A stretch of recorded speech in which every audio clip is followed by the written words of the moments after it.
अध्यक्ष महोदय, या ठिकाणी आपल्याला जुने अनेक दाखले देता येतील। आपण जिजाऊ मातेचा दाखला देतो, आपण ताराराणीचा दाखला देतो, आपण लक्ष्मीबाईंचा दाखला देतो। अनेक ठिकाणी आपल्या देशामध्ये खरं सांगायला तर प्रथा, परंपरा, संस्कार, संस्कृती ही आहे की महिलांचा मान सन्मान राखणं, महिलांचे हक्क शाबूत राखणं, महिलांना प्राधान्य देणं।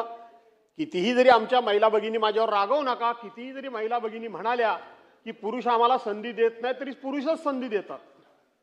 आताही सभागृहामध्ये हे विधेयक मंजूर करत असताना जास्त संख्या पुरुषांचीच असणार आहे।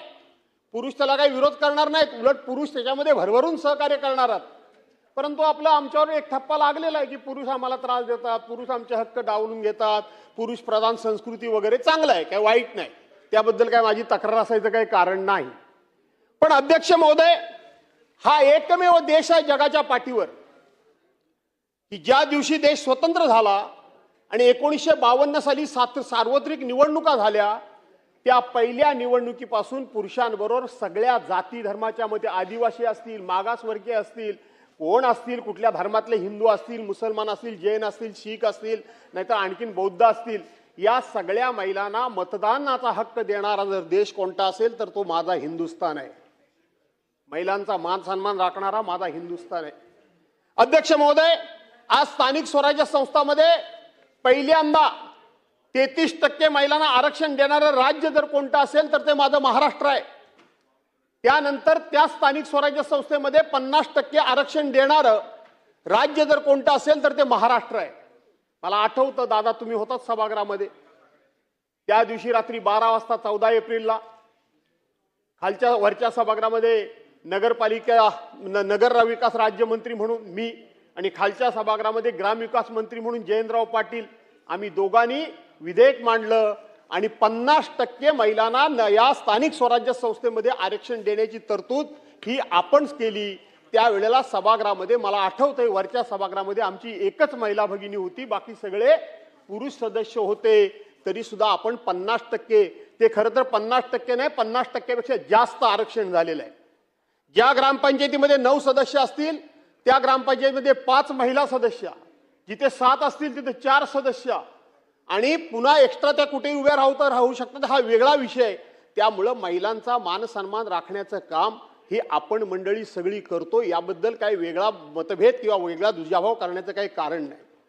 या देशामध्ये पहिल्या म्हणजे आपण रामायणातल्या गोष्टी सांगू, महाभारतातल्या गोष्टी सांगू, पूर्वीच्या गोष्टी सांगू, परंतु कलियुगातल्या या देशाला स्वातंत्र्य मिळाल्यानंतर सुद्धा या देशामध्ये पहिल्या पंतप्रधान स्वर्गीय इंदिरा गांधी या देशाने केल्या महिलांचा मान सन्मान करण्यामध्ये हा देश कधीच मागे राहिला नाही, हे आपल्या सर्वांना कबूल करावं लागेल।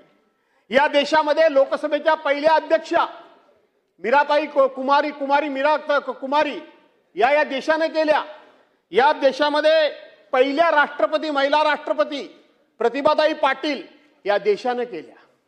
या देशामध्ये पहिल्या प्रतिभाताई पाटील या राष्ट्रपती झाल्या। आणि नुकताच एक अत्यंत करंट अशा प्रकारचा एक जाज्वल्य, ज्वलंत आणि ताजा विषय म्हणजे ऑपरेशन सिंदूर।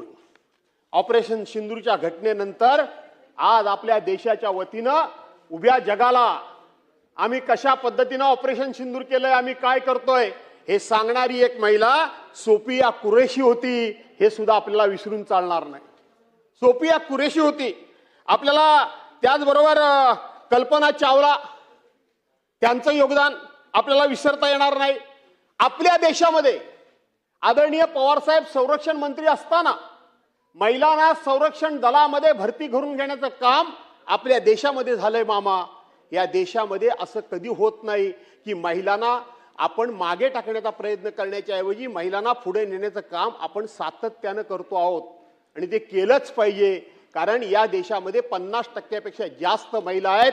आणि म्हणून महिलांना जर मागे ठेवलं तर देश मागे जातो। महिला आपल्या बरोबरीने असल्या पाहिजेत आणि त्यांना संधी मिळाल्यानंतर ते त्यांचं कर्तृत्व सिद्ध करून दाखवतात।